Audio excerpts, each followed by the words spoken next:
1 in 10 primary school students will get access to programs for higher ability learners from 2027, up from roughly 1 in 14 now. And they will all do so while staying in their own schools. It is what the Education Ministry calls a refresh of the gifted education program, which currently streams 1 in 100 students into specific schools. This is no ordinary math class. These high-ability Primary 5 students are discussing how to fit a large freezer in a small storeroom. We can learn more out of the syllabus, and we get to do hands-on activities like using the bricks. It helps me better analyze the problem in community problem solving. Slightly over 1 in 10 students at Boon Lay Garden Primary School attend such lessons only for subjects they are stronger in. This means they get education tailored to their needs without having to be good at every single subject. Our high ability learners are inquisitive in nature and they enjoy problem solving. They are very excited and they enjoy the lesson better. They are more engaged as well. It also helps them to build that confidence in them to solve real-world problems, and it helps them to be more resilient and more self-directed. Some high-ability students may also be chosen to further attend after-class modules at nearby schools. The Education Ministry says these will likely include schools that currently do not offer the gifted education program. They will also be spread out across the island. Existing GEP teachers may be redeployed to teach these modules. Such high-ability students may also be identified anytime from Primary 4 to 6. A child manifests his abilities across time, which is why we move away from this single window assessment, whereby at P3 you are assessed to be in or out.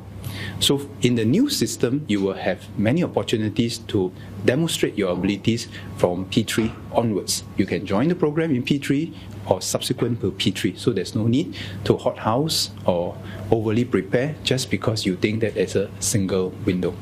Mr. Chan adds that keeping children in their original schools will let them maintain the friendships they have already made. Such a stable environment is important to their emotional development. Education Minister Chan Chun Sing says the refreshed gifted education program must be complemented with a change in mindset. In an interview on Channel 5's News Tonight, he says schools and classes should be chosen to let children learn at their own pace and bring out their best. He adds that trying to get children into so-called popular schools may end up extinguishing their joy of learning.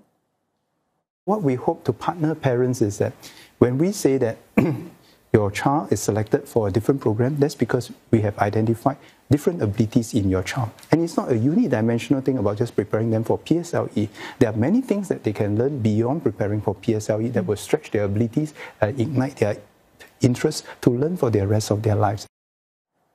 During the conversation, the Education Ministry said the refreshed policy is more inclusive. It would ensure more students who demonstrate curiosity beyond the national curriculum would benefit. That's why some will be selected for even further modules after school. Going forward, this group of students can still benefit from additional stretching.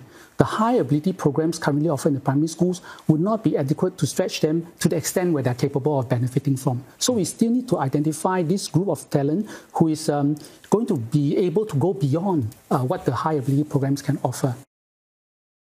In the past, you may have only people who have excelled in the so-called centralized test. But today, we are allowing more avenues for the school to pick up students who might be who have demonstrated interest or aptitude in certain domain knowledge. And that actually is a much more inclusive system.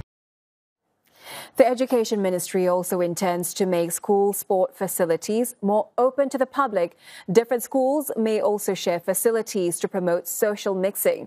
Education Minister Chan Chun Sing says infrastructure upgrades across 350 schools are an ongoing project over the next 10 to 15 years.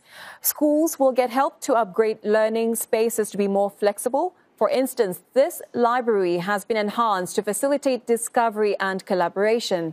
And this Eco Hub teaches students about climate change. The Education Ministry will also provide support for students to feel less warm in schools with more fans, cool paint and greenery.